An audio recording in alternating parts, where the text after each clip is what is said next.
lagi ya, saya mohon maaf untuk kendala teknis ini. Ya, ini memang konsekuensinya kita berbeda lokasi. Kali ini saya sudah share screen, harapan saya di layar sudah kelihatan.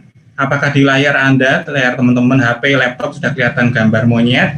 Kelihatan, Pak. Oke, baik, kita lanjut ya. Nah, ini ada lagi yang baru join. Oke, kalau begitu saya sekarang langsung masuk aja untuk semua materi sudah di-share Butina di grup di Bella, jadi teman-teman bisa langsung download dari situ gitu ya. Untuk RPS, kontrak, referensi semuanya ada, bisa di-download. Buku referensinya karena ukurannya terlalu besar di-download lewat Google Drive begitu. Nah, dalam materi pertama ini sebetulnya yang ingin saya sampaikan mencakup 3 hal ya sesuai RPS. Jadi saya ingin menjelaskan, berbagi ke teman-teman kenapa kok kita perlu sebagai orang psikologi belajar biopsikologi gitu ya. Karena materi biopsikologi dan nanti ada juga neuropsikologi ya, itu biasanya merupakan materi yang dianggap sulit oleh sebagian besar mahasiswa. Kadang-kadang materi mata kuliah ini menjadi momok bagi banyak kakak angkatan kalian. Tergantung siapa pengampunya nggak masalah, tapi intinya kebanyakan peserta kuliah kok menganggap mata kuliah biopsikologi itu sulit gitu. Nah, tentang itu saya ada komentar dan saya merasa ini perlu diluruskan di awal gitu ya, supaya teman-teman juga tahu kenapa perlu belajar biopsikologi. Saya tidak memungkiri, tidak menyangkal bahwa mata kuliah biopsikologi dan juga nanti kakaknya neuropsikologi ya, itu mata kuliah yang sulit. Saya tidak menyangkal itu. Kenapa kok sulit? Karena sebagian besar materinya merupakan hafalan dan juga bukan hafalan yang menyenangkan untuk dihafal, karena ini hafalan menyangkut misalnya bagian-bagian otak, kemudian sistem syaraf, kerja neuron dan sebagainya.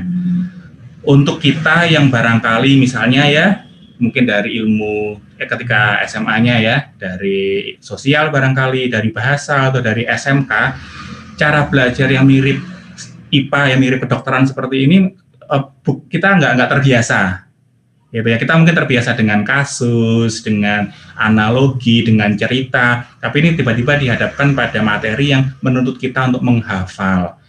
Itu kenapa materi ini saya rasa menjadi sulit. Gitu. Jadi saya tidak menyangkal ya biopsikologi itu sulit dan neuropsikologi juga lebih sulit lagi. Saya tidak menyangkal itu. Akan tetapi begini teman-teman. Kalau kita betul-betul pengen jadi seorang psikolog dan konselor yang handal, yang artinya overall betul-betul kompeten, ya, seperti itu ya, penguasaan biopsikologi nggak bisa kita hindari. Bahkan seringkali saya mengamati beberapa konselor ya, lalu psikolog ya, konselor dan psikolog yang paling top itu penguasa, yang biasanya membedakannya adalah mereka paham biopsikologi atau enggak. Gitu. Kenapa kok bisa begitu? Karena, nah ini saya sudah mulai masuk materi, karena realnya kita mempelajari yang namanya manusia. Objek studi kita dalam psikologi itu adalah manusia. Sama kayak kedokteran, juga mempelajari manusia. Sama kayak farmasi, kayak keperawatan, dan kayak filsafat. Sama-sama yang dipelajari manusia. Nah misalnya nih, saya pakai analogi ya, pakai perbandingan. Teman-teman pengen jadi mekanik ahli perbengkelan, misalnya begitu.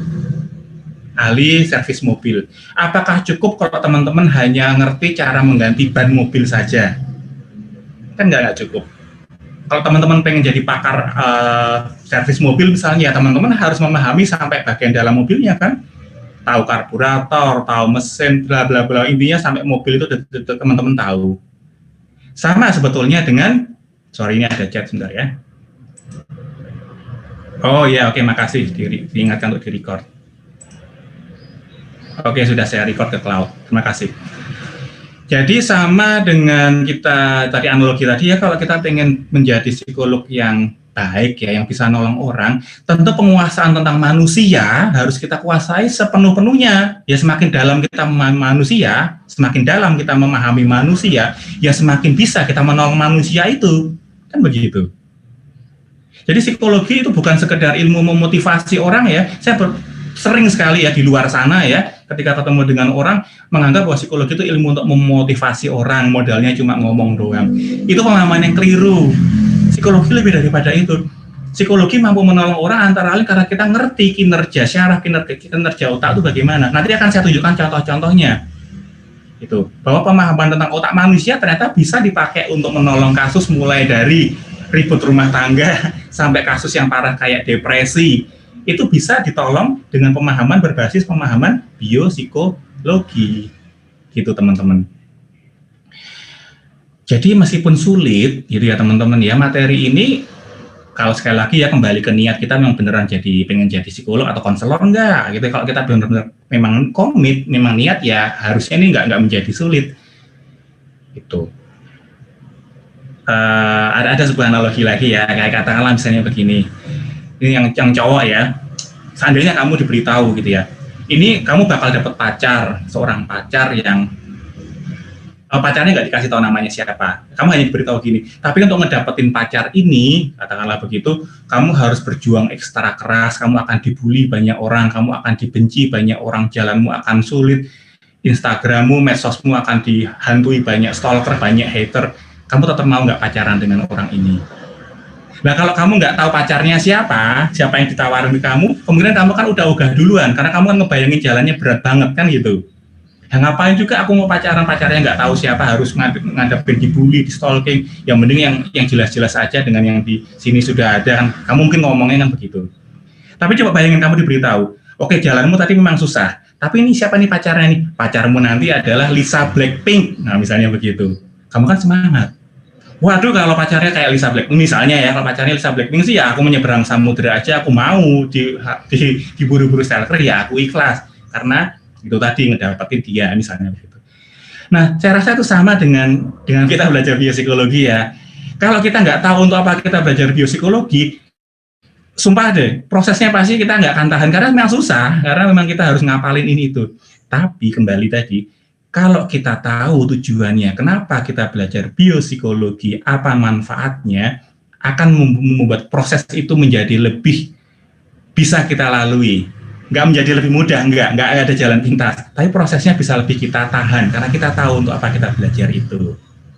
Jadi itu teman-teman ya, kenapa saya pengen di awal ini justru mengajak teman-teman untuk kenapa sih kita perlu belajar biopsikologi, supaya dalam pertemuan berikutnya ketika materinya mulai menjadi sulit gitu ya, teman-teman nggak patah semangat, nggak putus asa, nggak mutung. Terus terang memang jarang ya biopsikologi dan apalagi neuro dapat nilai A, itu saya agak jarang melihat mahasiswa yang seperti itu. Ada beberapa dosen kalian yang dulu pernah jadi mahasiswa di WM ini, biopsikologi dan neuronya bagus-bagus. Saya sendiri dulu, saya bukan dari WM, saya dulu kuliah di UGM ya, neuropsikologi saya juga dapat A. Bukan berarti karena saya brilian, enggak, tapi karena saya memang niat belajar, tak niati tenaga untuk belajar, karena saya tahu memang ilmu ini penting untuk saya, seperti itu. Jadi asal diniati benar-benar, nggak susah. Bukan nggak susah, bisa, intinya gitu. Ya. Nah, sekarang saya masuk ke ini paradigma yang kita gunakan dalam psikologi dan dalam kedokteran secara umum ya. Dan ini juga kembali lagi ya, kenapa biopsikologi memegang peranan penting di sini. Jadi teman-teman yang sangat saya hormati ya, manusia ya disebut manusia ketika dia punya 4 komponen ini.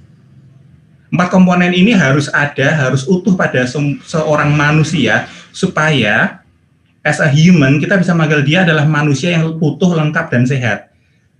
Kehilangan satu komponen ini aja, manusia itu sudah tidak utuh lagi, tidak sehat lagi. Ya dia tetap manusia, tapi dia bukan manusia yang sehat. Ya, jadi manusia yang sehat punya 4 komponen ini. Yang pertama, manusia yang sehat punya unsur biologis, punya tubuh. Dan tubuh ini nggak bisa dilepaskan dari komponen lainnya. Tubuh ini nggak bisa dilepaskan dari jiwanya, dari psikenya. Kamu kalau lagi lapar, lagi capek, lagi ngantuk, lagi mohon maaf ya, lagi ngampet menahan BAB, kira-kira bisa nggak kamu jadi orang yang ramah pada saat yang bersamaan? Kemungkinan nggak bisa. Kamu mungkin sehari-harinya orang yang sangat baik, sangat supel, sangat gentle. Tapi coba bayangin, kamu lagi lapar banget, bisa nggak kamu tetap ramah? Kamu lagi nahan BAB banget, kebelet banget, bisa nggak kamu tetap ramah? Saya rasa enggak. Dan itu manusiawi. Itu menunjukkan apa? Itu menunjukkan bahwa kita manusia yang bertubuh, yang terikat tubuh kita. Ya. Kamu mungkin ingat iklan di TV ya, coklat itu orang lapar, kemudian kalau jadi lapar jadi resek ya, kemudian baru setelah dikasih coklat, saya lupa nama coklatnya apa, kemudian dia jadi ramah lagi. Itu masuk akal, manusia seperti itu. Jadi ini juga kembali lagi ya, kenapa biopsikologi penting, karena dalam biopsikologi yang kita pelajari adalah unsur bionya ini, keterkaitan antara tubuh kita dengan bagaimana kita berperilaku. Bahwa kalau tubuh kita terluka sedikit saja, perilaku kita juga berubah loh. Bahwa kalau kita merasa capek, ngantuk, atau dalam gairah seksual misalnya ya, perilaku kita juga berubah. Nah itu esensinya juga ya, kembali kenapa kita perlu memahami, mempelajari biopsikologi. Jadi esensi pertamanya ya, manusia adalah makhluk yang punya tubuh, dan apapun yang dirasakan tubuh itu mempengaruhi kejiwaannya, itu harus disadari. Oke, semoga sejauh ini bisa diikuti ya. Kemudian saya lanjut ya. Kemudian yang kedua esensinya adalah manusia itu adalah makhluk yang punya mind atau pikiran. Ini yang membedakan manusia dengan binatang. Binatang tidak punya unsur mind, unsur psyche ya, pikiran yang secanggih manusia. Anjingmu tuh nggak bisa refleksi. Dia nggak bisa merasa menyesal ketika misalnya kamu memberikan dia makanan yang berbeda dari hari kemarin. Mungkin dalam masa pandemi ini kamu ngirit ya, biasanya kamu kasih anjingmu pedigree atau makanan yang bagus-bagus begitu, tapi karena pandemi misalnya kamu menghemat, kamu kasih dia makan pindang, ikan asin gitu ya. Anjingmu nggak bisa toleransi. Oh iya, ini si bosku ini lagi ngirit. Dia nggak bisa. Dia nggak suka yang dia nggak mau makan gitu aja. Anjingmu juga nggak bisa ngerti misalnya di anjing jantan, kemudian ada anjing betina lewat di depan rumahmu gitu, dia nggak bisa mikir, ini anjing tetangga, ini bukan milikku ya, dia terikat pernikahan dengan anjing lain, aku harus menghormati dia. Nggak bisa. Anjingmu lagi horny gitu ya anjing tetangga langsung dikawinin gitu aja.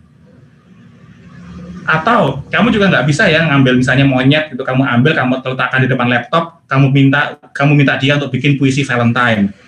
Nggak akan bisa. Hanya manusia yang bisa begitu. Jadi manusia adalah satu-satunya makhluk yang punya mind, punya logika dan akal sehat. Hanya manusia yang sejauh ini ya, yang diketahui punya itu. Jadi mind ini, psikologi ini, psyche ya, jadi itu adalah yang menjadikan kita juga manusia, bukan binatang. Faktanya, nama ilmiah manusia itu adalah Homo sapiens. Sapiens itu artinya berpikir. Thinking person, makhluk berkaki dua yang berpikir, Homo sapiens, itu kita manusia. Gitu. Oke, berikutnya komponen yang harus dimiliki manusia yang utuh adalah komponen sosial. Manusia pada hakikatnya adalah makhluk sosial, nggak bisa dilepaskan dari orang lain. Betul, ada introvert ya yang cenderung pemalu, tertutup, pendiam. Ada ekstrovert yang cenderung suka kerumunan gitu ya. Tapi entah introvert, entah ekstrovert, gitu ya. Semua manusia butuh orang lain. Butuh orang lain bukan berarti butuh untuk secara finansial kayak harus dihidupi, dikasih. Bukan seperti itu. Lebih daripada itu. Butuh keintiman sosial, kehangatan sosial dengan orang lain. Ini adalah bagian dari kodrat manusia. Gitu ya. Dan yang terakhir, manusia juga makhluk spiritual. Nah, tentang yang terakhir ini nggak semua orang sepakat ya. Ada beberapa orang yang, ini ada lagi yang mau sudah jam segini. Ada beberapa orang yang psikolog ya, khususnya di barat sana, yang memang paradigmanya adalah cenderung ke arah agnostik ya, atau ateis ya, dan tidak mengakui adanya ruh. Tetapi sebagian besar psikolog lainnya termasuk saya, konselor termasuk saya, yang meyakini bahwa manusia adalah makhluk yang bukan hanya punya tubuh, bukan hanya punya pikiran, tapi juga punya ruh, punya jiwa, punya nyawa. Dan nyawa ini suatu hari akan keluar dari tubuh, dan nyawa ini juga perlu dipelihara karena dia punya kebutuhan, dan nyawa ini baru bahagia kalau dia punya connect dengan si penciptanya, dengan Tuhan. Jadi dalam konsep biopsikososio-spiritual ini, manusia itu baru utuh kalau tubuhnya sehat, pikirannya sehat, kehidupan sosialnya sehat, dan kehidupan spiritualnya juga sehat. Ini manusia yang sehat dan utuh, yang menjadi sasaran kita bersama. intervensi psikologi, terapi psikologi bisa meliputi satu atau lebih dari komponen-komponen ini. Kita sebagai psikolog ya, sebagai konselor bisa memberikan saran-saran intervensi dari sisi biologis. Boleh dan bisa. Contohnya orang depresi kita anjurkan untuk olahraga karena memang terapinya seperti itu. Nanti akan saya jelaskan. Kita bisa memberikan terapi yang berfokus ke pikirannya, mengubah pola pikirnya dengan terapi yang namanya terapi behavioristik. Nanti di mata kuliah klinis teman-teman akan belajar itu. Bisa. Kita bisa memberikan terapi yang sifatnya sosial, misalnya dengan terapi modifikasi perilaku, nanti ada mata kuliahnya sendiri.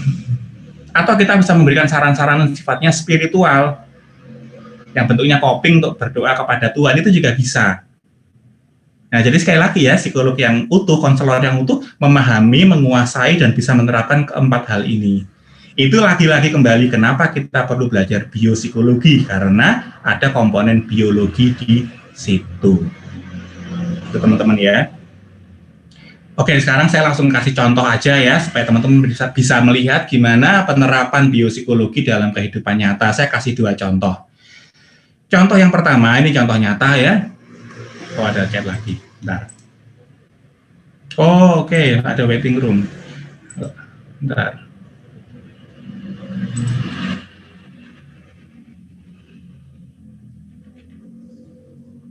Bentar ya.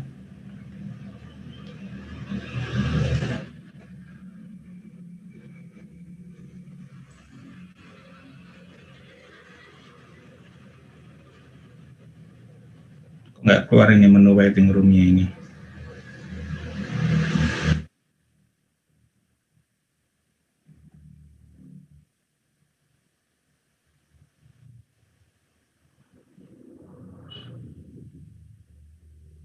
Sudah masuk belum si teman itu?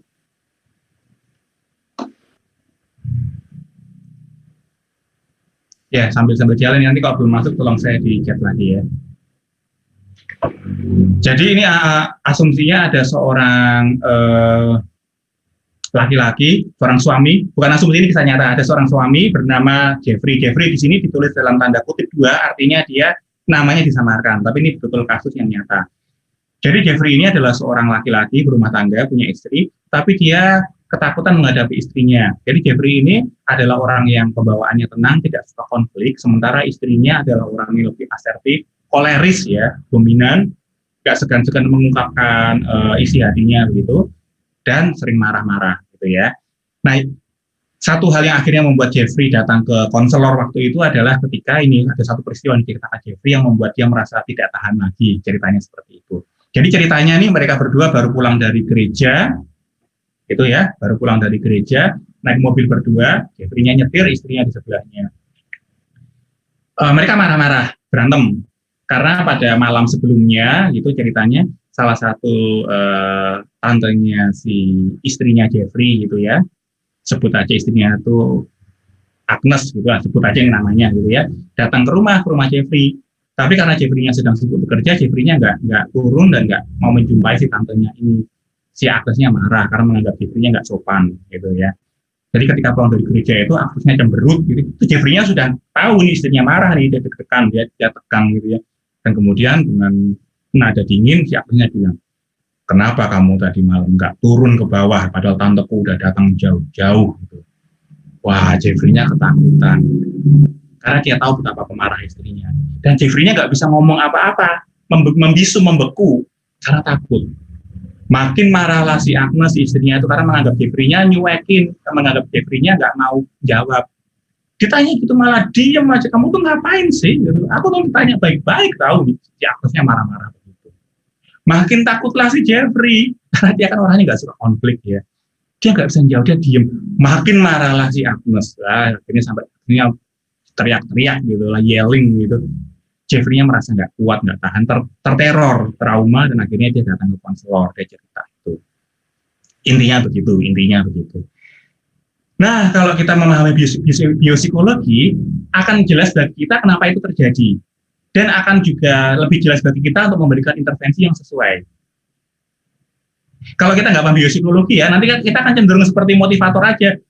Pak Jeffrey, Anda harus kuat, harus tabah. Kalau kita nggak ngerti psikologi, kita jadi kayak gitu. Kita ngomongnya common sense aja ya. Apa bedanya kita dengan orang-orang yang Ya, yang logikanya bagus tapi nggak belajar psikologi nggak ada bedanya. Tapi ini psikologi bedanya adalah di sini. Sebagai ilmu kita paham apa yang terjadi dalam kepalanya Jeffrey itu. Apa yang sebetulnya terjadi pada Jeffrey? Kenapa dia nggak bisa menghadapi istrinya itu?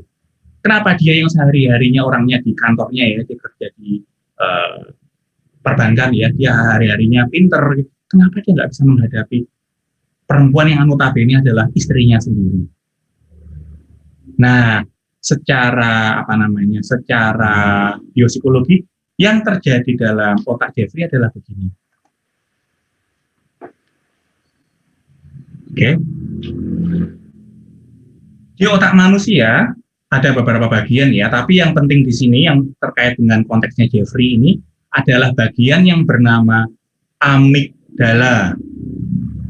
Nanti dalam pertemuan dengan Dr. Erika ya, harusnya nanti akan dipelajari lebih dalam lagi, dibedah lebih dalam lagi tentang struktur otak ini. Kita mulai belajar pelan-pelan supaya kita tahu gimana gunanya ilmu ini. Jadi dalam bagian otak manusia ya agak di bawah ya, kalau ditunjuk agak susah karena ini di dalam. Ada bagian yang kira-kira sebesar ini ya, sebesar mungkin sebesar bawang putih barangkali, agak lebih kecil sedikit sebetulnya. Yang namanya amigdala. Dalam gambar yang ada di layar ini yang dikasih warna hijau, gitu ya. Nah, teman-teman, amigdala ini adalah bagian otak manusia yang memproses rasa sakit, rasa marah, dan impuls agresif. Oke, jadi bagian otak ini adalah bagian yang paling primitif dari otak manusia. Otak manusia itu berevolusi, berkembang dari belakang ke depan. Jadi 60 juta tahun yang lalu, nenek moyang kita di Afrika itu hanya punya amigdala. Itu bagian paling awal dari otak primata. Tapi seiring jutaan tahun berlalu, manusia berevolusi, otaknya makin lama makin membesar ke depan. Jadi otak yang paling depan, ya yang kita sebut korteks depan, atau dalam bahasa yang ilmiah, korteks prefrontalis cortex ya, prefrontal cortex depan itu adalah bagian yang paling canggih dari otak dan hanya manusia yang punya itu dengan sempurna. Monyet, gorila, babun, itu yang monyet-monyet itu nggak punya korteks prefrontalis seperti manusia. Korteks prefrontalis fungsinya apa? Berpikir logis. Berpikir akal sehat itu diproses di otak depan kita ini, korteks depan. Paham ya? Nah, sekarang kembali ke kasusnya Jeffrey. Amigdala, bagian otak yang paling primitif gitu ya. Kadang-kadang kalau kalian nemuin pembicara-pembicara populer, kadang-kadang disebut otak reptil. Sebetulnya itu sebutan yang keliru ya.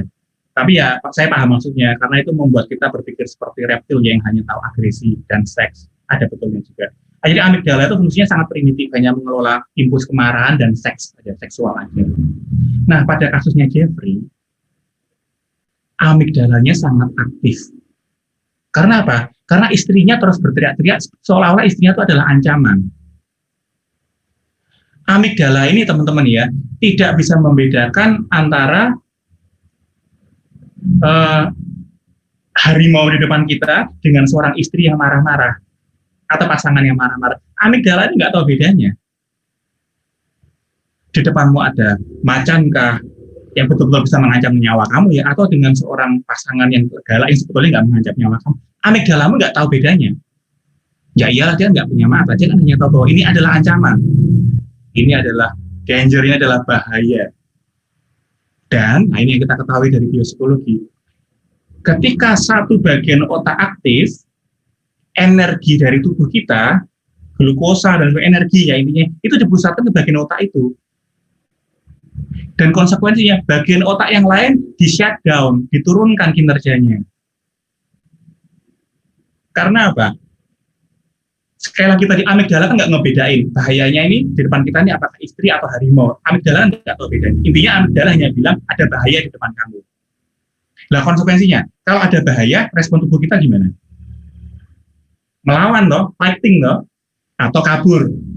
Fight or flee. Nenek moyang kita dulu, manusia prasejarah, manusia gua, ketika menghadapi harimau bertaring pedang, kan responnya hanya bertarung aja. Masa harimau bertaling pedang mau diajak argumen atau diplomasi kan nggak bisa. Ya kamu dimakan kan gitu. Artinya hanya kamu bertarung sehabis-habisnya dengan senjatamu atau kamu lari sekuat-kuatnya. Makanya ketika Jeffrey ini menghadapi istrinya, sekali lagi amigdalanya nggak membedakan ini betul-betul ancaman nyata atau enggak. Amigdalanya hanya tahu, otaknya Jeffrey hanya tahu ini bahaya. Makanya otak Jeffrey memerintahkan tubuh Jeffrey untuk siap-siap bertarung.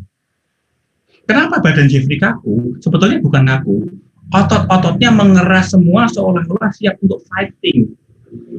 Ketika kita menghadapi bahaya, yang terjadi adalah oksigen dialihkan dari perut kita, sehingga kita nggak selera makan, sehingga kita kadang-kadang pengen muntah, dialihkan kemana? Ke tangan kita, supaya kita bisa berkelahi, ke kaki kita, supaya kita bisa kabur, dan ke mata kita, supaya kita bisa melihat ancaman dengan detail.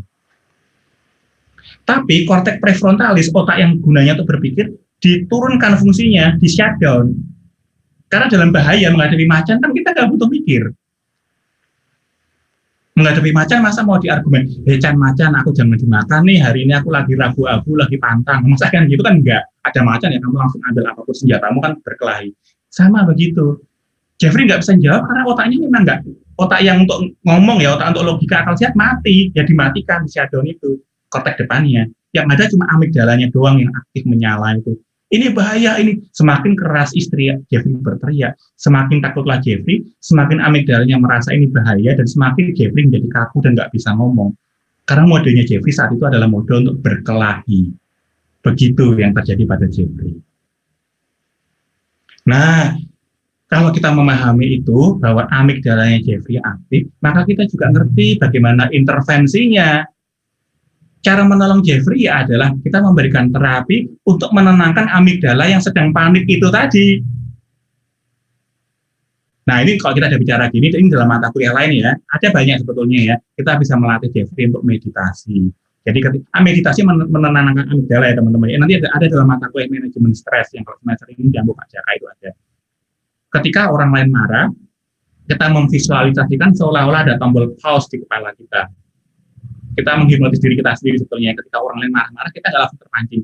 Kita membayangkan ada tombol pause, secara visual kita bayangkan tombol pause ditekan, itu betul-betul mempengaruhi amigdala. Karena kita juga memaksa korteks depan kita untuk aktif lagi sebetulnya. Dan kemudian kita tarik nafas panjang dulu. 4 kali yang dianjurkan, tarik nafas dulu, jangan langsung ngomong, tarik nafas. Apa yang terjadi di situ? Amigdala kita paksa untuk tenang dulu, karena kita ngambil oksigen kan, dan korteks depan kita paksa untuk aktif lagi. Sehingga kita nggak terpancing untuk menjawab dari mode kita sedang fighting. Tapi dari mode kita bisa berpikir sehat. Salah satu cara yang nah ini kenapa kita ada terapi seperti itu? Karena kita paham apa yang terjadi pada orang itu. Nah, kalau kita nggak paham, kita cuma ngasih omongan yang motivator aja sering bisa ya. Pak Jeffrey yang sabarlah, istri kan sudah diberi dari bla bla bla. Ya bagus, tapi bukan itu esensinya psikologi. Psikologi adalah ilmu menolong orang yang didasarkan pada hasil penelitian tentang tubuh manusia. Sampai sini paham ya teman-teman ya. Anyway, kalau ada pertanyaan atau komplain atau apapun langsung disampaikan aja lewat chat atau lewat DM monggo seperti itu. Oke ya, kasus pertama kira-kira dapat gambarannya ya. Sekarang saya berikan contoh ke kasus kedua untuk menunjukkan gimana peran biopsikologi dalam menolong orang juga. Kasus yang lebih serius, yaitu gangguan yang kita sebut depresi. Teman-teman, meskipun mungkin belum lama belajar psikologi, saya yakin sudah tahu lah ya. Pernah dengar istilah ini, karena istilah depresi itu istilah yang sudah masuk ke leksikon bahasa Indonesia. Leksikon itu ragam bahasa Indonesia sehari-hari. Depresi. Kalau dalam psikologi klinis ya, nanti teman-teman akan dapat mata kuliahnya ya. Itu depresi itu sebetulnya adalah gangguan yang serius, gangguan mood ya, di mana orang merasa tidak semangat dalam waktu sekurang-kurangnya 2 minggu dengan ciri-cirinya antara lain dia kehilangan energi, ada pikiran-pikiran untuk bunuh diri, dia kehilangan nafsu makan, atau nafsu makannya bertambah secara berlebihan, dia kehilangan minat pada hal-hal yang tadinya disukainya. Dan ini gangguan yang sangat serius, karena ketika orang depresi, benar-benar depresi loh ya, bahkan bangun dari tempat tidur pun mungkin dia nggak bisa. Rasanya pengen tidur melulu. Dan ini serius, ini gangguan yang serius ya. Dan depresi itu penyakit yang nggak bisa disembuhkan hanya dengan kata-kata motivasi. Nggak bisa. Nggak bisa disembuhkan hanya dengan positive thinking, nggak bisa. Depresi itu penyakit yang serius. Kenapa saya katakan penyakit? Karena lagi-lagi sebab depresi itu sungguh-sungguh ada di otak manusia. Ada hormon yang namanya serotonin. Nah, hormon ini sebaiknya teman-teman ingat, apalagi kalau kamu serius belajar ngambil bidang minat klinis, karena nama hormon ini akan sering muncul nanti. Telah diketahui lewat penelitian ilmiah bahwa di otak orang depresi dan otak orang stres pada umumnya, hormon serotoninnya sangat rendah. Sekali lagi saya katakan ya, telah diketahui dari hasil penelitian, di otak orang-orang depresi secara umum ya, kadar hormon serotoninnya sangat rendah. Bukan berarti rendahnya hormon serotonin kemudian bikin orang depresi, bukan ya, karena penyebab depresi itu kompleks banyak. Tapi kita sudah tahu bahwa di otak orang depresi, hormon serotoninnya itu rendah. Dan kita juga sudah tahu konsekuensinya, membuat orang depresi gembira kembali adalah salah satunya dengan meningkatkan kadar hormon serotonin itu. Meningkatkan kadar hormon serotonin bisa lewat beberapa cara, dan ini adalah terapi untuk orang depresi. Teman-teman lihat di layar, di situ ada 5 cara meningkatkan hormon serotonin dalam otak manusia dari hasil penelitian. Hormon serotonin meningkat secara alami kalau kita makan dan minum yang enak-enak, yang sedap-sedap, gitu ya, itu meningkatkan hormon serotonin dalam otak. Itu kenapa dalam kondisi kita stres ya, nggak harus depresi ya, kita kan cenderung makannya jadi banyak toh, kita cari yang manis-manis ya toh. Kalau kamu stres kan kamu pengennya pesan GoFood, pesan minuman yang apa boba atau apa yang manis-manis itulah. Karena itu otak kamu tahu hormon serotoninnya rendah. Dan makan minum yang enak itu membuat otak mengeluarkan hormon serotonin lagi. Makanya salah satu terapi depresi juga menganjurkan orang memperbaiki pola makannya. Hormon serotonin juga meningkat melalui olahraga. Sebetulnya olahraga adalah terapi depresi yang paling bagus ya. Makanya kemudian dianjurkan kalau orang depresi sebaiknya juga berolahraga, karena olahraga meningkatkan hormon serotonin secara alami. Gitu. Kemudian ini juga dukungan sosial ya, didukung orang lain, dipuji orang lain. Dukungan sosial mencakup juga dukungan fisik ya, kayak aktivitas seksual dan sebagainya. Itu meningkatkan hormon serotonin dalam otak. Makanya kalau orang depresi juga dianjurkan dia, meskipun dia nggak pengen ada orang lain, dianjurkan dia tetap untuk ditemani orang lain yang suportif. Atau dia join komunitas grup gitu ya, yang sama-sama penyintas atau penderita depresi, supaya mereka saling menguatkan seperti itu. Atau juga terapi cahaya matahari. Misalnya kayak di dunia barat sana ya, angka depresi meningkat ketika musim dingin. Dan angka bunuh diri meningkat ketika musim dingin, ketika winter. Karena apa? Karena nggak ada cahaya matahari. Cahaya matahari kayak di negara kita yang tropis ini ya, itu kita harus bersyukur. Itu sebetulnya memicu produksi hormon serotonin dalam otak. Atau yang terakhir, ketika kondisinya berat ya parah, dokter ya, ini hanya dokter yang boleh memberikan suplemen alias obat antidepresan gitu ya. Sebetulnya apa sih gunanya antidepresan? Antidepresan itu yang meningkatkan hormon serotonin dalam otak, mencegah otak untuk menyerap hormon serotonin yang tersisa dan sebaliknya meningkatkan produksi hormon serotoninnya. Hanya bahayanya obat seperti itu bisa menimbulkan kecanduan. Karena kan kita jadi hanya bisa hormon serotoninnya naik, kita hanya bisa merasa senang kalau konsumsi obat itu. Itu kenapa antidepresan hanya diberikan kalau kondisinya betul-betul darurat. Nggak boleh diberikan secara bebas. Tapi poin saya di sini ya teman-teman ya, kembali tadi ya ke yang saya katakan di awal tadi. Karena kita belajar biopsikologi dan neuropsikologi, kita jadi tahu kenapa orang depresi. Dan kita juga jadi tahu gimana nangani depresi. Karena menurut biopsikologi, depresi terkait dengan rendahnya hormon serotonin dalam otak. Dan menolongnya ya hormon serotonin itu ditingkatkan. Caranya bagaimana? Nah ini tadi, olahraga lah, makan minum, cari dukungan sosial, perbaiki pola tidur, banyak-banyaklah kena matahari, dan kalau memang perlu, minumlah antidepresan. Tuh. Jadi teman-teman ini semoga ya 1 jam yang pertama ini saya semoga lah bisa menanamkan ke teman-teman mengapa kita perlu belajar biopsikologi. Meskipun mata kuliah ini sulit, worth it banget ya untuk dipelajari. Gitu ya. Oke. Kalau ada pertanyaan bisa langsung ditanyakan di chat atau langsung aja teman-teman speak by microphone, monggo silakan. Kalau belum saya lanjut ya, karena kita masih ada bagian tentang sejarah biopsikologi. Anytime ada yang mau tanya silakan. Berikutnya ke sejarah ilmu psikologi supaya teman-teman tahu ya gimana riwayat ilmu ini, karena kalau kita nggak tahu ya kita nggak tahu juga kenapa tiba-tiba muncul gagasan begini, karena gagasan itu sebetulnya sudah dari dulu. Tokoh pertama yang dianggap sebagai pelopor ilmu biopsikologi adalah Hippocrates. Hippocrates ini hidup sebelum Masehi ya, sebelum Yesus lahir, dan dia sudah lebih pintar dari orang-orang sejaman dia karena dia sudah punya pendapat bahwa sumber semua perilaku ada di otak manusia. Makanya dia juga dianggap sebagai pendiri kedokteran. Bapak kedokteran itu adalah Hippocrates. Ya. Oke. Tapi sayangnya setelah Hippocrates meninggal, tokoh berikutnya yang kemudian terkenal pada Yunani kuno, karena Yunani waktu itu kan pusat ilmu pengetahuan ya teman-teman ya, pusat ilmu pengetahuan dunia masa lalu itu ada di Yunani. Gitu. Tokoh berikutnya adalah Aristotle atau Aristoteles gitu ya. Aristotle ini sayangnya punya pendapat yang keliru ya, karena dia bilang sumber perilaku itu bukan di otak, perilaku manusia bukan di otak tapi di jantungnya. Dia bilang begitu. Bukan otak tapi jantung manusia. Ini salah ya. Tapi karena waktu itu dia seorang guru yang dianggap pinter ya orang-orang waktu itu percaya aja. Nah itu sayangnya karena itu kemudian studi tentang otak menjadi meleset ya, berkembangnya adalah studi tentang jantung. Baru beberapa waktu kemudian muncul tokoh ketiga yang namanya adalah Galen. Ya, dia juga orang Yunani, dia dokter ya. Yang berani menyangkal pendapatnya Aristotle tadi. Dia bilang Aristotle keliru. Sumber perilaku benar-benar di otak, benar katanya Hippocrates dulu.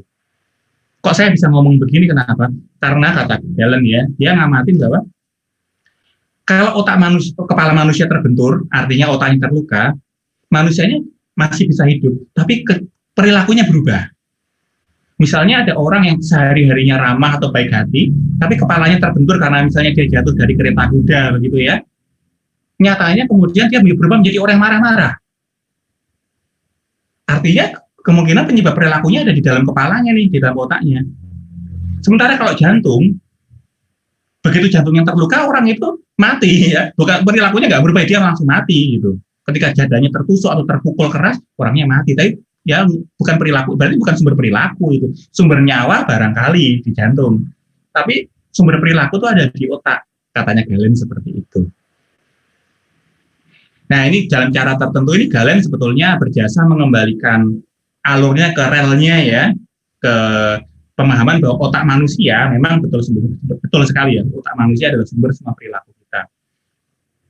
Kita melihat barang, misalnya ini ya, saya melihat hand sanitizer. Sebetulnya yang melihat ini bukan mata saya loh, tapi otak saya. Mata saya hanya mengantarkan saja stimulus cahaya dari hand sanitizer ini masuk ke mata saya dan diproses di otak. Otak saya lah yang melihat ini. Saya tahu ini hand sanitizer, saya beli di mana, itu karena otak saya mengenali, bukan mata saya. Jadi otak kita adalah sumber dari semua perilaku dan perasaan kita juga. Saya ngelihat apa nih, di sini nggak ada. Ini kembali lagi ya, karena sorry saya pakai contoh Lisa Blackpink lagi ya, karena ya bagi saya dia ya secara physically lah dia cantik ya. Kepribadian saya nggak tahu ya, tapi physically lah katakanlah dia menarik. Tapi sebetulnya yang bilang Lisa Blackpink itu cantik, laki-laki juga bukan mata saya, otak saya. Atau ginilah, nggak usah susah-susah lah. Ini saya pegang, ini ada salib kecil ya di tangan saya ya. Ini salib saya pakai untuk kalau saya bisa live streaming gitu ya, sambil ngamati laptop sambil memegang salib ini. Salib ini dari besi ya teman-teman ya. Ini saya saya tusuk ke tangan saya. Rasanya sakit. Tapi sebetulnya rasa sakit itu bukan dirasakan di tangan saya. Bukan. Di otak saya. Tangan tuh hanya reseptor. Ini sakit ya, karena keras ya, dan karena ini besi yang tajam. Tapi sekali lagi tangan ini hanya reseptor yang mengirimkan itu ke otak. Dan otak saya yang bilang, ini sakit. Sama kayak Jeffrey tadi ya, istrinya marah-marah, otak Jeffrey lah yang mengatakan bahwa istrimu berbahaya, makanya kamu harus fighting. Makanya Jeffrey kemudian nggak bisa ngomong apa-apa, badannya jadi tegang gitu, kaku gitu. Karena otak lainnya lah yang memerintahkan seperti itu. Jadi ini kembali ya, otak manusia adalah sumber segala perilaku. Itu adalah dasar pertama dalam teori biopsikologi secara umum. Oke, tokoh berikutnya adalah René Descartes ya, yang hidup pada abad pertengahan. Kalau teman-teman teliti, teman-teman mungkin ngamatin ada jeda yang sangat jauh ya antara Galen tadi yang masih hidup sebelum Masehi dengan Descartes yang hidup di abad pertengahan. Kira-kira teman-teman tahu nggak sebabnya kenapa? Ya, sebabnya adalah karena selama berabad-abad setelah zaman Yunani itu ya, kemudian kita memasuki zaman ke-8. Zaman di mana agama ya yang dipraktikkan secara radikal, secara fundamental mengaburkan logika. Pada waktu itu sempat ada ya masa di mana agamawan pada waktu itu percaya bahwa bumi mengelilingi matahari. Bumi itu datar. Nah, jadi kaum bumi datar itu gak hanya pada zaman sekarang ya, pada zaman abad ke-15 dulu, waktu itu gereja Katolik Roma memang sayangnya terlalu fundamentalis ya, jadi mereka mengabaikan hasil penelitian logika, jadi mereka bilang bumi itu bulat dan sebagainya. Dan tentang manusia mereka bilang waktu itu ya jiwa otak manusia itu adalah dari nggak perlu diteliti karena itu sudah anugerah dari Tuhan, itu diterima apa adanya, itu sudah takdir dan sebagainya. Sehingga minat penelitian yang dulu sudah dipromosikan oleh Galen dan Hippocrates itu hilang. Baru pada abad ke-16 ya, Descartes ini tadinya seorang seminaris ya, dia calon imam Yesuit kalau saya nggak salah ingat, tapi dia juga senang meneliti. Dia kembali ke teori-teori lama bahwa otak manusia adalah sumber segala perilaku. Gitu. Dan yang kedua, dia menciptakan teori refleks yang masih kita pakai sampai sekarang. Jadi waktu itu Descartes mengamati kalau orang tangannya nyentuh sesuatu yang panas ya, misalnya nyentuh api, gitu ya, kan otomatis orang itu langsung tangannya ditarik. Nah, bagi Descartes itu menarik. Karena begini, kalau otak manusia itu otak yang berpikir, kenapa kok ketika tangan kita nempel sesuatu yang panas, kok langsung begitu cepatnya tangan kita tarik? Karena logikanya kalau otak kita mikir, memproses lebih dulu, kan harusnya kan prosesnya begini. Otak kita memproses, tangannya Danto ini megang kompor berbahaya panas, Danto tanganmu tarik, baru. Dan kalau seperti itu kan, tangan kita sudah gosong duluan. Descartes berpikir, kenapa kok begitu cepatnya proses itu terjadi? Ya seolah-olah otak nggak mikir lebih dulu, tangan kita langsung ditarik duluan. Nah, kemudian Descartes membuat istilah refleks, istilah yang masih kita pakai sampai sekarang. Gerak refleks memang ada ya, gerak di mana sistem syaraf otonom kita, bukan otak kita ya, sistem syaraf otonom yang di luar otak ya, yang secara spontan memerintahkan ini bahaya dan langsung ditarik. Tanpa melibatkan otak itu ada, bisa terjadi sistem refleks. Hanya memang bedanya dengan pandangan modern ya, Descartes itu pandangannya sederhana ya, dia orang abad pertengahan. Dia bilang, jadi dari otak manusia ke tangan itu ada semacam kayak benang gitu ya, digambar di layar itu ada ya, satu benang yang lurus terhubung, jadi begitu tangan kita menyadari adanya bahaya, adanya panas, benang itu langsung mengirimkan pesan ke otak, dan otak kita langsung memerintahkan tangan kita untuk ditarik. Ya, ini memang gagasannya Descartes ini simplistik banget, sederhana banget ya. Tapi sebetulnya menggarisbawahi konsep tentang gimana sistem syaraf bekerja. Jadi Descartes ini ya, itu juga salah satu pelopor neuropsikologi. Gitu. Oke. Nah, salah satu sumbangan terbesar Descartes dalam ilmu Barat adalah ini ya. Dia memandang pikiran dan tubuh itu dua hal yang terpisah. Jadi Descartes percaya bahwa mind and body itu bukan dua hal yang sama, tapi terpisah. Karena itu tadi dia bilang bahwa kalau refleks itu kan ada sistem yang menghubungkan antara otak dan tangan. Dia yakin benar bahwa tubuh kita yang material yang kelihatan ini dengan otak kita itu hal yang berbeda sekali.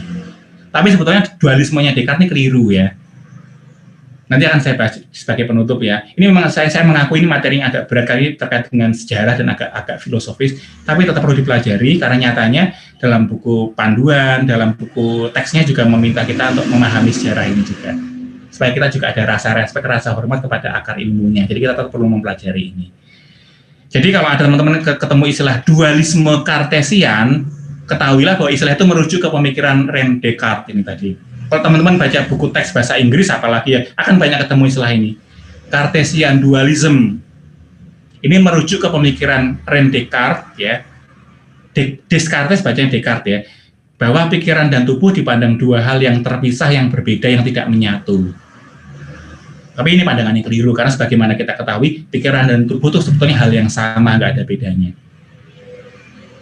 Tubuh saya dilukai ya atau disakiti, pikiran saya tahu ini sakit, ya itu kan jadi satu. Pikiran saya hanyalah efek samping dari apa yang terjadi pada tubuh saya. Ini pandangan yang kita anut dalam psikologi modern. Jadi bukan terpisah, gitu. Oke? Tokoh berikutnya, teman-teman, adalah orang Italia bernama Luigi Galvani. Dia dokter juga. Galvani nggak pernah bereksperimen dengan manusia ya, sepengetahuan saya yang saya baca. Dia bereksperimen dengan hewan, khususnya dengan katak. Jadi salah satu eksperimen dia yang sangat terkenal adalah dia memotong katak jadi dua. Ya otomatis jelas katanya mati ya, jelas yang dipotong jadi dua. Tapi yang menarik bagi orang-orang sezamannya ya, waktu itu Galvani sukses bikin geger seluruh dunia, seluruh Eropa waktu itu, karena ini dia menunjukkan seperti ini. Katak yang dipotong jadi dua, gitu ya, pinggang kaki ke bawah itu dipotong begitu, kataknya mati. Kemudian sama si Galvani ini, sel syarafnya, sel di pinggang itu disambungin ke batu baterai. Pada zaman itu baterai sudah ada loh, diciptakan oleh Alessandro Volta, makanya kemudian muncul istilah volt gitu ya. Jadi baterai sudah ada, baterainya yang diciptakan Alessandro Volta. Nah, ketika sel syaraf itu disambungin dengan baterai, dan kemudian kaki katak itu direndam di air garam ya, supaya aliran listriknya bisa menyebar dengan merata ya. Kaki katak itu langsung berkelojotan, kejang-kejang. Kalau orang Jawa bilang kejat-kejat gitu ya. Padahal kataknya sudah mati. Tapi ketika kakinya disetrum, kakinya masih kejang-kejang, masih bisa berkelojotan, seolah-olah kayak hidup lagi. Nah, waktu itu Italia geger ya, seluruh Eropa geger. Bener ini berarti bisa membangkitkan orang mati.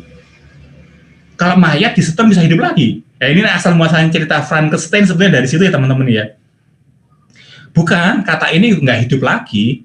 Galvani tidak membangkitkan katak mati, bukan seperti Yesus membangkitkan Lazarus, bukan seperti itu. Katak itu tetap mati.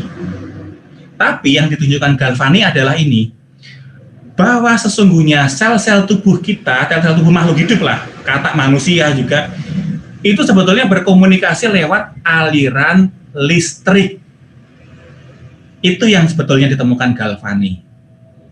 Jadi teman-teman yang sangat saya hormati, otak sel-sel neuron ya di otakmu yang jumlahnya miliaran itu ya, itu berkomunikasi satu sama lain lewat letupan listrik yang sangat kecil tentu saja, voltasenya sangat kecil ya. Tapi intinya tubuhmu berkomunikasi lewat listrik. Makanya ketika dalam kasus katak ini ya, disetrum ya sel-selnya bangkit lagi, bukan nyawanya datang lagi, bukan, tapi sel-selnya aktif lagi karena itu tadi sel berkomunikasi kan lewat listrik. Nah ini satu terobosan besar dalam ilmu psikiatri, psikologi dan juga kedokteran ya, karena kita tahu bagaimana tubuh manusia berkomunikasi secara internal dengan itu tadi neuroelectricity atau sistem syaraf kimiawi. Itu. Oke, lanjut ya. Tokoh berikutnya dalam riwayat ilmu kita ini, ilmu biopsikologi khususnya ya, adalah Jean-Pierre Floren. Dari namanya, kira-kira orang mana nih? Kamu sudah tahu ya. Yang pasti dia bukan orang Sidoarjo ya, dari namanya sudah jelas dia orang Perancis ya, Jean-Pierre Florence. Dokter juga. Dokter ini kemudian dia dianggap salah satu tokoh pelopor dalam psikologi karena dia melakukan eksperimen yang disebut ablasi. Ablation. Ablasi ini ya teman-teman ya adalah sebuah proses yang sebetulnya kalau dalam bahasa modern tidak etis ya teman-teman ya. Bahasa yang kejam. Karena gini, ablasi itu apa sih? Floren itu sebetulnya penasaran, sebagaimana para dokter pada zamannya, dia sudah tahu bahwa otak manusia itu ada beberapa bagian ya. Dia cuma pengen tahu bagian ini itu sebetulnya ngurusi apa sih? Otak depan itu mengurusi bagian tubuh yang mana, otak belakang ngurusi bagian tubuh yang mana, otak kiri dan kanan itu ngurusi bagian tubuh yang mana. Itu pertanyaan para dokter pada waktu itu. Tapi mereka nggak tahu gimana cara menelitinya. Nah, Floren ini kreatif, tapi juga agak sadis. Jadi waktu itu dia bereksperimen dengan hewan, dengan tikus. Jadi ada tikus hidup, kepalanya dibuka sama Floren, kemudian otaknya satu persatu dicungkilin. Dia pengen tahu, kalau otak bagian ini saya cungkil, karena kalau otak dicungkil, binatangnya kan nggak mati kan? Tapi kan kemudian perilakunya berubah. Nah, si Floren pengen tahu, kalau saya cungkil bagian belakangnya, misalnya, tikusnya jadinya gimana? Ternyata kata Floren, ketika bagian belakang otaknya dicungkil, tikusnya buta. Oh, berarti otak bagian belakang berpengaruh pada penglihatan. Kemudian Floren nyoba lagi, ketika bagian atasnya dicungkil, ternyata tikusnya jadi jalannya sempoyongan. Oh, berarti otak bagian atas berkaitan dengan fungsi regulasi keseimbangan tubuh. Ketika otak bagian dalam, bagian bawahnya itu dicungkil, dihilangin gitu ya, tikusnya jadi kehilangan kemampuan untuk belajar. Oh, jadi otak bagian tengah terkait dengan memori, dengan daya ingat. Nah, untungnya Floren nggak pernah bereksperimen dengan manusia, karena alangkah kejamnya ya kalau manusia diperlakukan seperti itu, ya otaknya dicungkilin untuk melihat gimana manusia itu kemudian jadinya gimana. Floren hanya bereksperimen dengan binatang. Eksperimennya terus terang memang dalam zaman sekarang tuh kejam ya, pasti akan diprotes banyak pecinta lingkungan hidup ya, pasti. Tapi ya kita juga tetap berhutang budi, karena eksperimen yang itu biopsikologi mendapatkan banyak kemajuan. Kita jadi bisa memetakan fungsi-fungsi otak. Tuh, jadi ya salah satu sumbangannya Floren ya, love it or hate it ya, adalah bahwa dia menciptakan konsep struktur otak dan fungsi-fungsinya gitu. Nah, tokoh terakhir yang kemudian akan kita bahas di sini adalah dokter ya, yang melanjutkan eksperimennya Floren, bernama dokter itu namanya Paul Broca. Sebetulnya Broca nggak bereksperimen dengan manusia hidup ya, dia hanya mengamati orang yang sudah mati, orang sudah meninggal dunia, kemudian otaknya dia lihat orang ini ketika hidup cacatnya apa, gangguannya apa, dan nanti ketika mati otaknya gimana. Itu tugas yang sulit ya. Tapi toh akhirnya Broca bisa menemukan satu kesimpulan yang membuat nama dia kemudian sangat terkenal. Broca menemukan ini. Orang-orang yang ketika semasa hidupnya itu ngomongnya, verbalnya nggak lancar, verbalnya terganggu, ketika meninggal dunia dan otaknya diautopsi, ternyata ada bagian tertentu di otak kirinya yang rusak. Jadi dia membedakan dengan otak orang yang ketika meninggal itu sehat walafiat, yang ngomongnya lancar, fasih. Ternyata orang-orang yang ketika hidup itu ngomongnya, lisannya itu terganggu, ya banyak macamnya ya, gagap dan sebagainya, seperti itu ya, ngomong lisannya nggak lancar. Atau hal sepele kayak dia maunya ngomong A yang keluar B, itu sebenarnya juga gangguan bicara. Nah, ketika otak orang ini divisum ya, ketika dia meninggal ya, ternyata ada bagian tertentu di sebelah kiri ini kira-kira di sini, ya, di telinga ini, di pelipis ini, yang rusak, yang berbeda dari otak orang sehat. Akhirnya bagian otak itu sampai sekarang disebut area Broca, untuk menghormati nama Paul Broca itu. Nanti kalau teman-teman belajar nanti dalam materi berikutnya, nanti ada area lain yang namanya area Wernicke ya, di mana kebalikannya. Area Wernicke itu orang susah menerima ucapan orang. Jadi orang ngomong A, orang itu nangkepnya B. Nah, itu kemungkinan ada bagian otaknya yang terganggu. Namanya area. Saya nggak bahas di sini, tapi ini supaya teman-teman tahu juga ya, bahwa hal-hal sepele kayak kemampuan bicara, kemampuan memahami argumen orang, itu ternyata juga dikendalikan di otak. Dan kalau bagian itu rusak, terganggu, ya perilaku kita juga terganggu. Gitu teman-teman, jadi kenapa kita perlu belajar biopsikologi, karena sekali lagi sumber semua perilaku ada di otak manusia. Itu ya.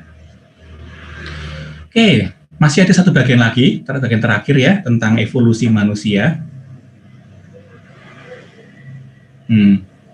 Dalam 15 menit terakhir saya akan bicara tentang evolusi manusia. Tapi sebelumnya ya, kita ambil jeda supaya saya juga hanya saya ngomong terus ya. Saya pengen tanya ke kelas ini, salah satu aja yang jawab. Boleh pakai mikrofon, boleh lewat chat. Syukur-syukur bisa jawab langsung lewat mikrofon ya. Ini pertanyaan saya. Oke, dari sekian materi yang teman-teman dengerin tadi atau simak tadi, apakah pikiran dan tubuh manusia terpisah satu sama lain? Tolong dijawab. Salah satu. Saya baru lanjut kalau ada yang sudah menjawab. Jadi silakan teman-teman ya, tolong dijawab supaya saya juga tahu teman-teman at least ada yang menyimak ini. Apakah pikiran dan tubuh manusia terpisah satu sama lain atau sebetulnya menyatu? Tolong dijawab. Yuk, silakan. Saya tunggu. Saya ingin menjawab ya Pak. Oke, Grace. Oke, gimana? Kalau menurut saya menyatu sih Pak, pikiran dan tubuh. Oke, baik. Ada yang berbeda?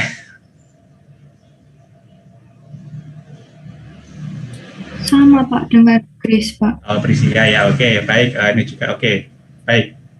Terima kasih teman-teman yang untuk responnya ya. Itu saya tahu ada yang menyimak ya. Terima kasih karena sekali lagi kita nggak ketemu dalam kelas ya. Saya juga nggak bisa ngamatin teman-teman. Terima kasih kalau ada yang menyimak.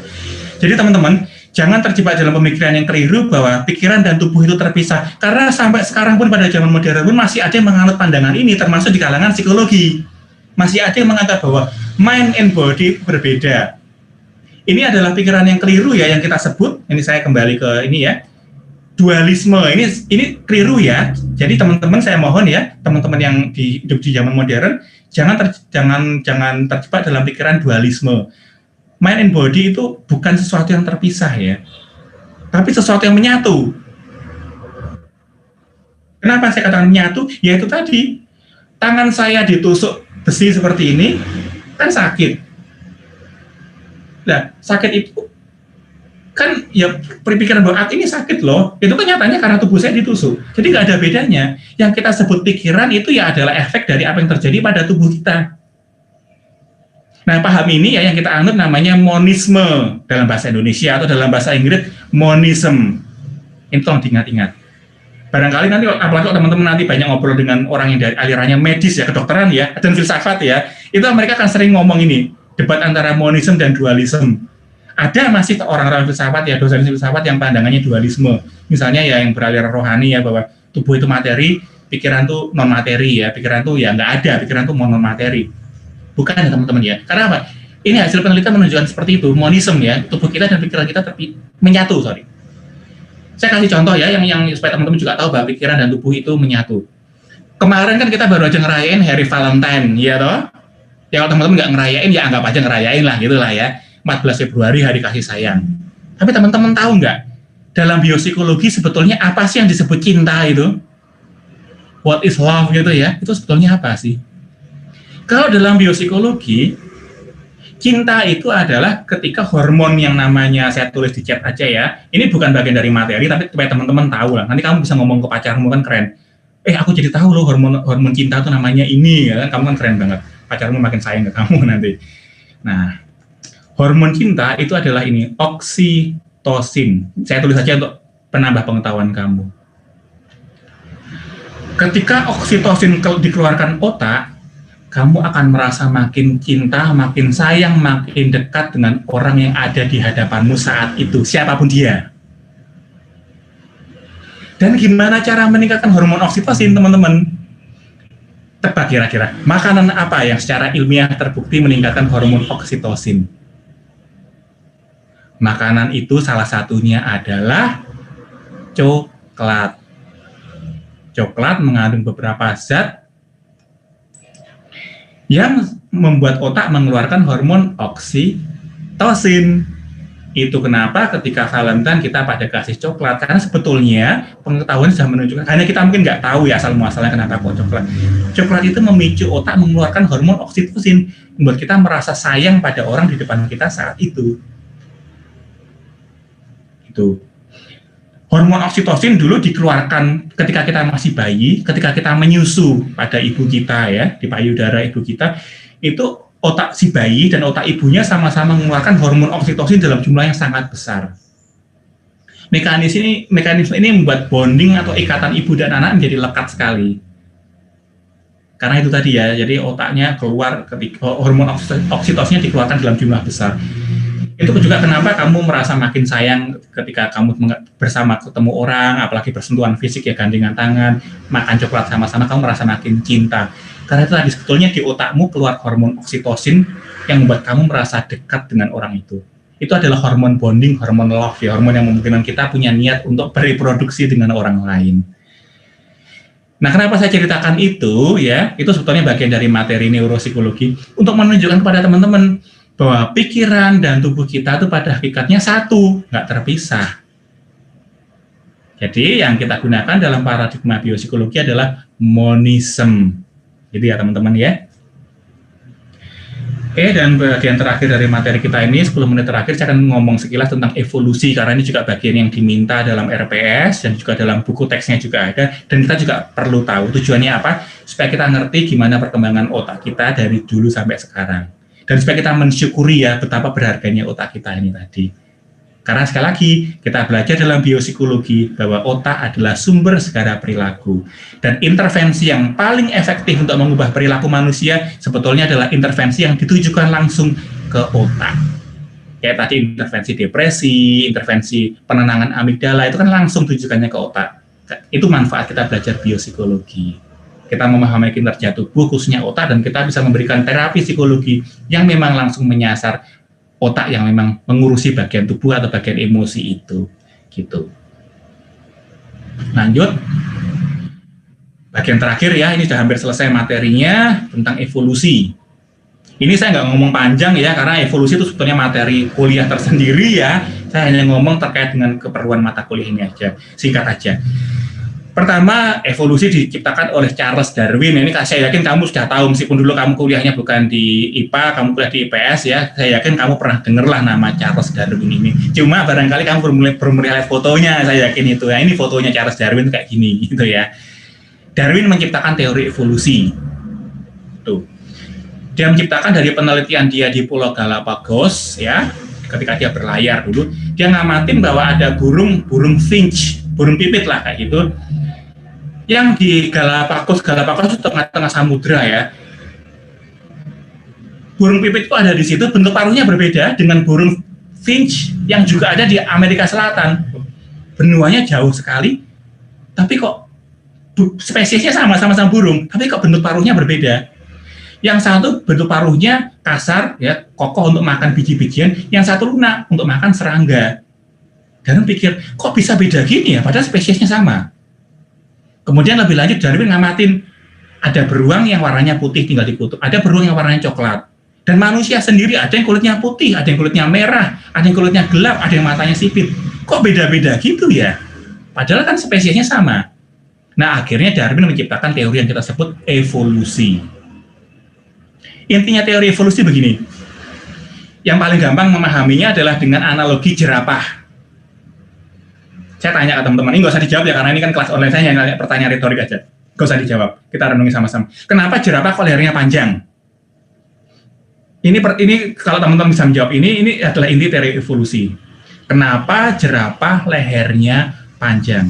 Nah, kalau menurut Darwin, teori evolusi ya, jerapah itu lehernya panjang karena pada zaman dahulu kala jutaan tahun yang lalu, itu jerapah itu ada yang lehernya pendek, ada yang lehernya panjang. Nah, yang lehernya panjang itu menang dalam kompetisi. Karena dengan leher panjang mereka bisa menjangkau pohon-pohon yang tinggi.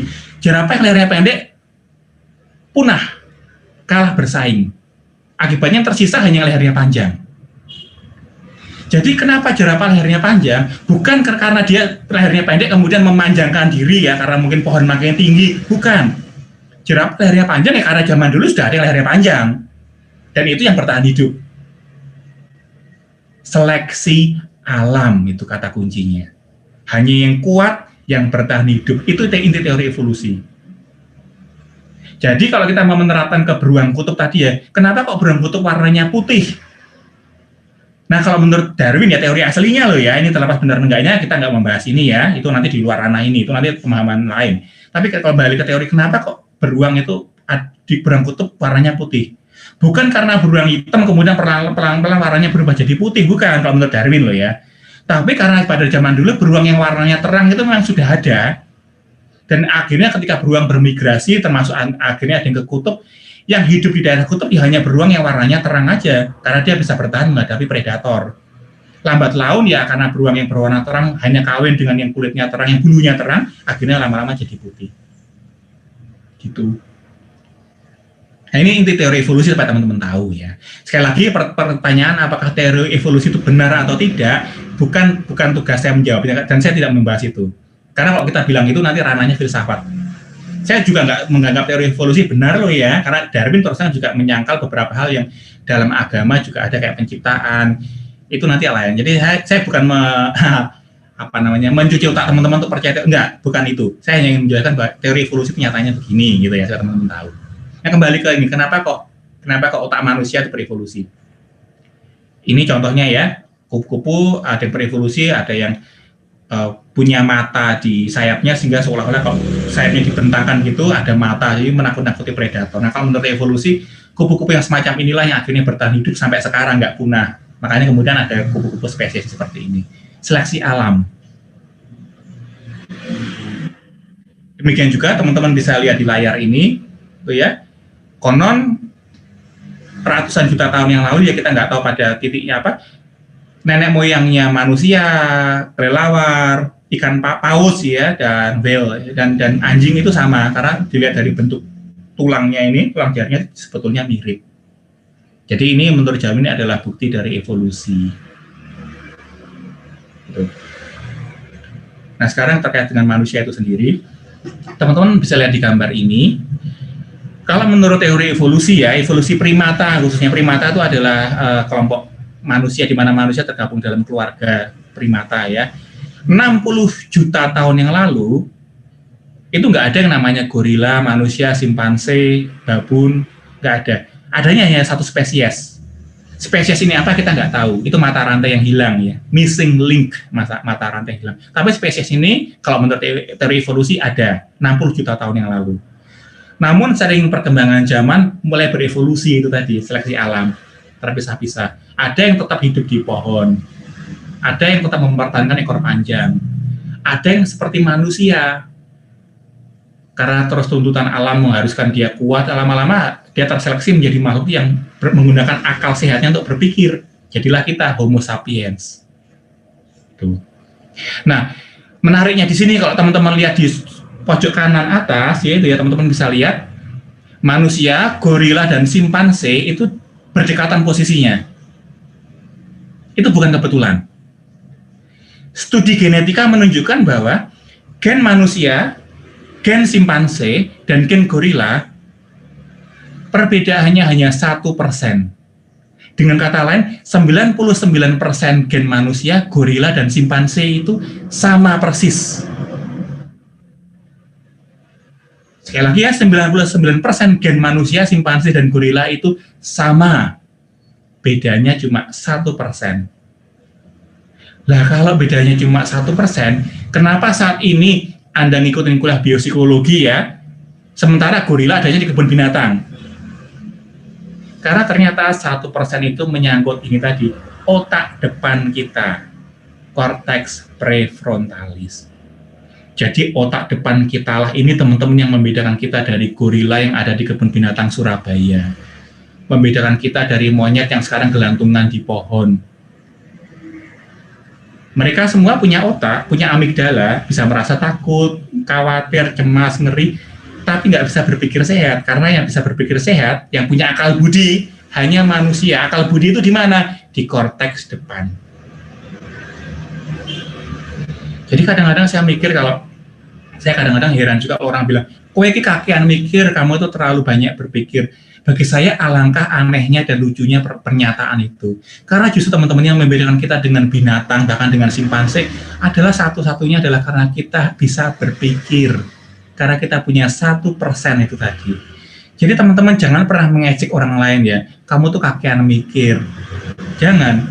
Justru kemampuan kita berpikir itulah membedakan kita dengan simpanse, dengan gorila. 1% kita yang menjadikan kita sekarang manusia, pemilik bumi ya, memiliki bumi dengan segala isinya. Itu adalah karena kita punya 1% berupa otak depan itu tadi. Tuh. Slide-nya tinggal 2 lagi teman-teman ya, bersabar bersama saya ya. Barangkali teman-teman yang mulai bosan, saya mohon teman-teman untuk bersabar. Ini materi ini bagi saya juga harus disampaikan. Dari mana manusia berasal? Ini juga terkait dengan riwayat biopsikologi ya. Menurut sebuah teori, awal semua manusia adalah 100.000 tahun yang lalu di benua Afrika. Teori ini saya tulis ya, supaya teman-teman tahu aja kalau ini adalah teori yang disebut teori mitochondrial atau teori Hawa mitokondrial. Saya tulis di chat. Teori ini bisa bikin kita merinding loh teman-teman kalau kita ngerti apa teorinya. Terlepas dari benar enggaknya kita nggak tahu ya, ini kan namanya juga teori ya kan. Jadi teori ini menyatakan seperti ini. Tolong didengarin ya teman-teman ya. Semua umat manusia yang ada di bumi saat ini ya, entah orang Amerika, Asia, Afrika, itu ketika gennya dilacak, gen kan bisa ditelusuri ya, itu ternyata mengerucut ke satu orang perempuan yang tinggal di Afrika 100.000 tahun yang lalu. Jadi, menurut teori mitochondrial if ini ya, seorang perempuan di Afrika yang hidup 100.000 tahun yang lalu itu menurunkan semua manusia yang ada di bumi saat ini. Kenapa kok bisa tahu gitu? Karena itu tadi gen manusia kan bisa dilacak ya dengan ilmu genetika dan bisa diketahui itu mutasinya gimana dan itu kan bisa dihitung, disimulasikan. Dan mutasi itu kemudian bertemu 100.000 tahun yang lalu pada diri seorang perempuan yang kemudian disebut mitochondrial if. Mitokondria itu bagian gen itu yang digunakan untuk menyelidikinya. Jadi barangkali Hawa atau Siti Hawa ya, yang kita nggak tahu wallahu alam ya, itu ada di Afrika 100.000 tahun yang lalu. Hanya bapaknya Adamnya ya, ayahnya siapa itu kita nggak, karena kan kita hanya bisa meneliti dari sisi ibunya yang melahirkan. Tapi ternyata ibu kita semua yang di dunia ini sama, satu perempuan di Afrika sekitar 100.000 tahun yang lalu. Ini menurut hasil penelitian ini. Terlepas beneran enggaknya ya kita nggak tahu ya, namanya kan juga teori, kita kan nggak punya mesin waktu, kita hanya bisa bilang penelitian begini. Oke. Kemudian sekitar 60.000 tahun yang lalu gitu ya teman-teman ya, mulai muncul gerakan migrasi yang pertama karena waktu itu jumlah manusia di Afrika sudah terlalu banyak, kemudian entah karena perang atau karena apa, atau karena betul-betul ada menara Babel di mana Tuhan menyerahkan, wallahu alam kita nggak tahu, tapi intinya 60.000 tahun yang lalu umat manusia tercerai-berai ke muka bumi. Sebagian keturunan dari dari Hawa di Afrika itu nyebrang ke India dan akhirnya sampai ke Indonesia dan ke Australia. Sebagian lainnya menetap di India, membangun daerah yang kemudian bernama Mohenjo-daro dan Harappa, gitu ya. Sebagian lain 40.000 tahun yang lalu menyebar sampai ke Eropa, menjadi manusia Neanderthal dan Cro-Magnon, yang kulitnya putih, badannya berbulu, tinggi besar. Sebagian lainnya 15.000 tahun yang lalu pelan-pelan karena mereka lebih jauh ya, mereka akhirnya tiba di benua Amerika, menjadi nenek moyang orang-orang Indian. Manusia tercerai-berai ke seluruh muka bumi. Gitu. Nah, kembali ke otak manusia tadi, menurut sebuah teori juga ya, awalnya manusia adalah pemakan daging mentah khususnya, kemudian manusia mulai beralih, nenek moyang manusia bukan manusia, nenek moyang Homo erectus ya di Afrika, mulai makan daun-daunan dan buah-buahan. Akan tetapi ketika manusia menemukan api dan mulai bisa memasak daging yang sehat, nutrisinya menjadi membaik. Dan otaknya mulai berkembang makin besar karena nutrisinya kan makin bagus ya toh. Yang zaman sekarang juga terjadi. Kalau anak nutrisinya bagus kan dia juga jadi sehat, otaknya juga sehat. Sama. Menurut teori ini nenek moyang manusia ketika konsumsinya semakin sehat ya, dagingnya dimasak ya, kemudian diimbangi dengan gandum, dengan buah-buahan, otaknya juga makin lama makin bagus, makin pinterlah dia. Akhirnya muncullah pada titik tertentu Homo sapien, manusia modern yang kita sekarang ini. Jadi teman-teman, ini slide penutup. Otak manusia yang sekarang adalah yang seperti ini. Ini fungsi yang sangat disederhanakan ya. Otak manusia berevolusi dari belakang ke depan. Dari cerebellum ke frontal lobe, lobus frontalis. Ya. Fungsi-fungsinya, bagian-bagiannya nggak hanya sesederhana ini ya, tapi ini yang bagian besar yang kalau teman-teman belajar psikologi sebaiknya hafal ya. Cerebellum termasuk otak primitif ya, amigdala nggak kelihatan di situ. Cerebellum itu adalah berfungsi mengontrol macam-macam ya, itu utamanya adalah regulasi keseimbangan tubuh. Cerebellum. Occipital lobe atau lobus occipitalis itu mengendalikan dominan fungsi penglihatan manusia, fungsi visual. Letaknya di belakang kepala. Itu kenapa teman-teman kalau belakang kepala kita ini terbentur, mata kita berkunang-kunang. Kayak ada bintang-bintangnya gitu. Karena ini berkaitan dengan bagian belakang kepala kita ya. Lobus occipitalis itu mengendalikan fungsi penglihatan. Lobus parietalis yang di bagian atas ini itu berkaitan juga dengan keseimbangan manusia. Kalau bagian ini terganggu, manusia jalannya timpang, seimbang, doyong, nggak bisa lurus. Ini juga bisa menjelaskan kenapa kalau misalnya orang itu ngedrugs ya, misalnya dia pakai ganja ya, pakai nyimeng ya, dia pakai kanabis atau pakai tembakau gorila kayak gitu, dia nggak akan bisa jalan lurus. Karena kanabis ya, ganja itu mengandung zat yang nempelnya hanya di lobus parietalis, dan itu namanya THC, tetrahidrokannabinol. Ini nggak perlu dihafalin, teman-teman tahu aja THC ya. THC itu nempelnya hanya di lobus parietalis, karena lobus parietalis itulah yang mengendalikan yang bisa yang ada reseptornya, tetrahidrokannabinol, biar tahu aja. Ya nanti kalau di percakapan sehari-hari nanti kira, aku ngerti THC gitu. Satu-satunya otak yang punya reseptor yang bisa ditempelin THC itu hanya di lobus parietalis. Akhirnya ke situ. Makanya kalau orang nyimeng, ngerokok gitu, kemudian ngerokok ganja ya, dia nggak akan bisa jalan serius, nggak akan bisa jalan lurus, karena otaknya yang keracunan THC ya hanya lobus parietalis aja. Gitu. Kemudian frontal lobe atau lobus frontalis itu adalah otak depan yang tadi kita sudah bahas ya, berfungsi mengendalikan akal sehat manusia. Kita bisa berlogika, bisa berefleksi, bisa merasa bersalah karena kita punya lobus frontalis. Kabar baiknya, lobus frontalis ini bisa dilatih dan bisa bahkan dibesarkan juga bisa. Dengan kata lain, kita bisa makin pinter. Ini kembali manfaat biopsikologi tadi ya, karena kita tahu lobus frontalis berperan mengendalikan inteligensi, kita juga sekarang tahu gimana cara membuat lobus frontalis berkembang. Dan ini teman-teman bisa terapin sendiri. Kamu bisa jadi makin pinter dengan melatih lobus frontalis. Caranya gimana? Yang sudah kita ketahui dari pengetahuan ya. 1, lobus frontalis akan berkembang ketika manusia mendapatkan banyak stimuli. Itu kenapa kalau anak-anak kecil sangat disarankan dia dijajali banyak stimuli ya. Misalnya dia diajak nonton konser, diajari main musik, dia ditontonkan banyak film. Jangan hanya ditontonkan misalnya stimulus yang nggak berubah-ubah, misalnya kayak pohon aja atau hutan aja gitu misalnya ya. Itu frontal lobe-nya kurang berkembang. Makanya beruntunglah anak-anak atau orang-orang dewasa yang stimulusnya banyak, setiap hari melihat banyak, berdiskusi dengan banyak orang, banyak dilakukan, lobus frontalisnya lebih sehat dan lebih berkembang. Cara pertama ya. Kemudian cara kedua yang teruji membesarkan lobus frontalis adalah dengan melakukan meditasi setiap hari minimal 20 menit.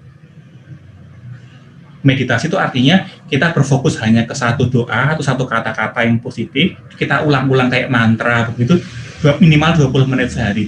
Ternyata dalam waktu 2 tahun, lobus frontalis orang-orang yang banyak melakukan meditasi seperti itu jauh lebih besar daripada orang-orang yang tidak terbiasa melakukannya.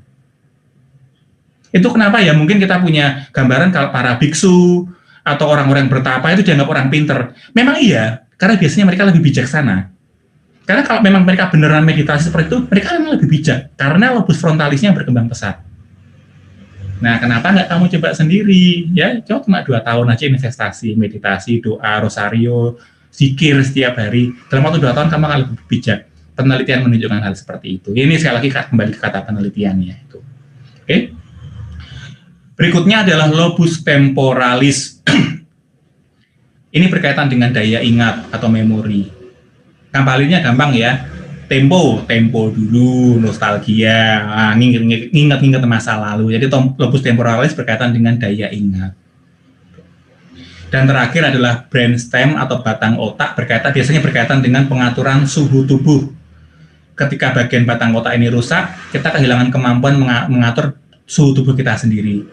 Kita misalnya nggak bisa keringetan atau kita selalu merasa kedinginan gitu ya, karena pengontrolan suhu tubuh kita rusak.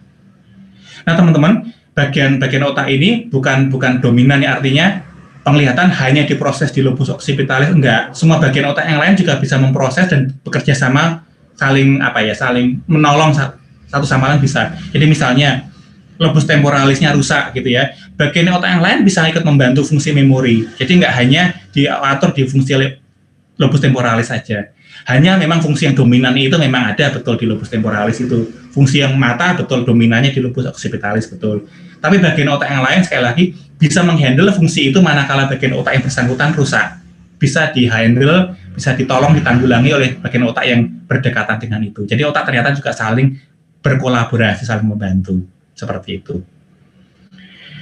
Gitu teman-teman, materinya sudah selesai. Saya mohon maaf untuk kurang-kurangnya. Sebelum saya tutup, kalau memang ada yang mau tanya dulu, barangkali ini waktunya juga sudah habis.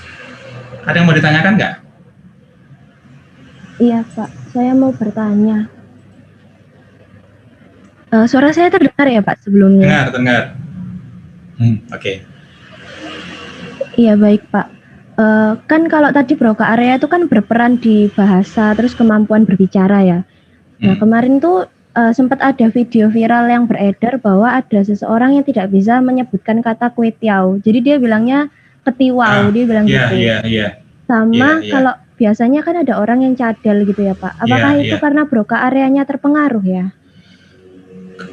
Saya hanya bisa katakan kemungkinan. Kalau saya katakan iya, berarti kan saya sudah melihat otaknya dia yang mana, kan kita semua nggak ada. Tapi kalau kita mengikuti teorinya Broca, di mana pemrosesan bicara verbal, bicara lisan ya, itu dikontrol di area Broca, kemungkinannya iya.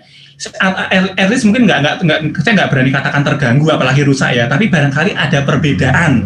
Nah itu dengan otak orang yang bisa mengucapkan kue tiaw secara lancar.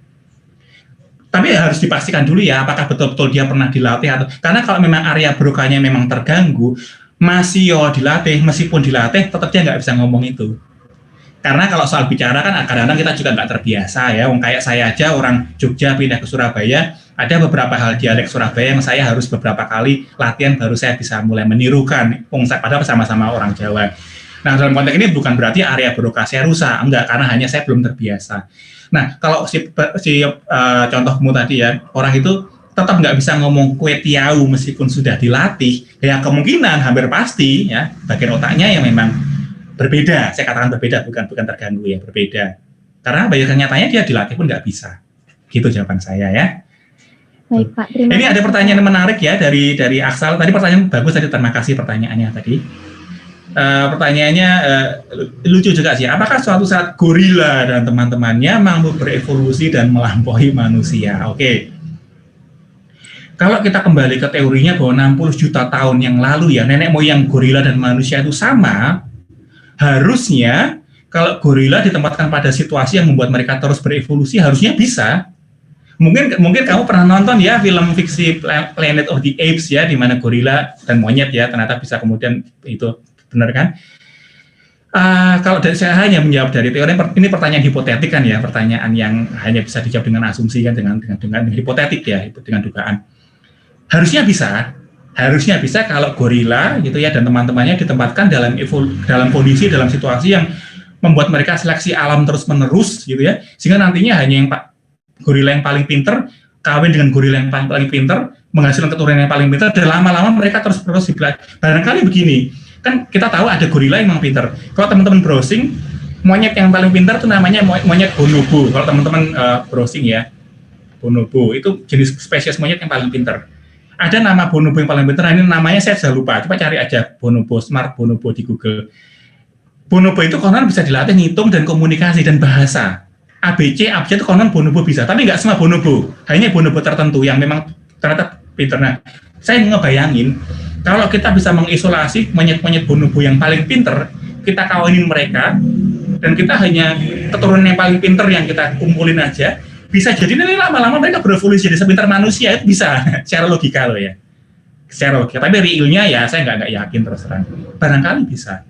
Jadi menjawab pertanyaan ini ya, apakah mampu berevolusi dalam kondisi yang tepat, saya rasa bisa secara teoretik, meskipun apakah real kondisi terjadi, saya nggak yakin. Dalam nyatanya sekarang kan gorila di kebun binatang, di hutan, nggak ada kondisi yang memungkinkan mereka menyamai manusia, karena kita sudah terlalu dominan di muka bumi ini. Oke, 5 menit lagi ya, saya akhiri. Masih ada pertanyaan nggak, monggo? Kalau masih ada pertanyaan, monggo. Kalau memang betul-betul sudah nggak ada, kita akhiri. Dan oh iya, ngomong saya belum lupa ya, Bu Tina mengingatkan teman-teman yang mengikuti kuliah hari ini diwajibkan untuk mengikuti kuis ya. Jadi setiap selesai pertemuan selalu ada kuis. Kuisnya hanya satu soal aja, jadi nggak susah ya. Dan kebetulan soal kali ini juga mudah ya, true and false. Kalau teman-teman menyimak materi hari ini pasti bisa.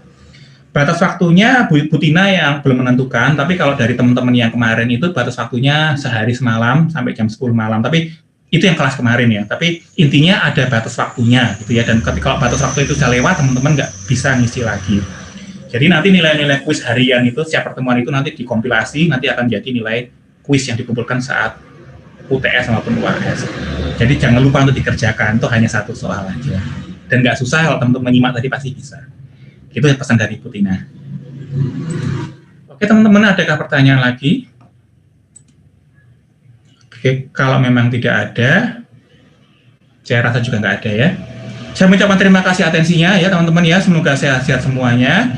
Kalau ada komplain atau feedback boleh disampaikan ke saya, boleh disampaikan ke Bu Tina, monggo, saya sama sekali tidak keberatan dan nggak akan mempengaruhi nilaimu ya. Saya juga butuh feedback juga untuk supaya saya kalau mengajar bisa makin hari makin baik sesuai dengan yang diharapkan. Oke, kalau nggak ada, saya akhiri dulu ya. Semoga sehat-sehat semuanya.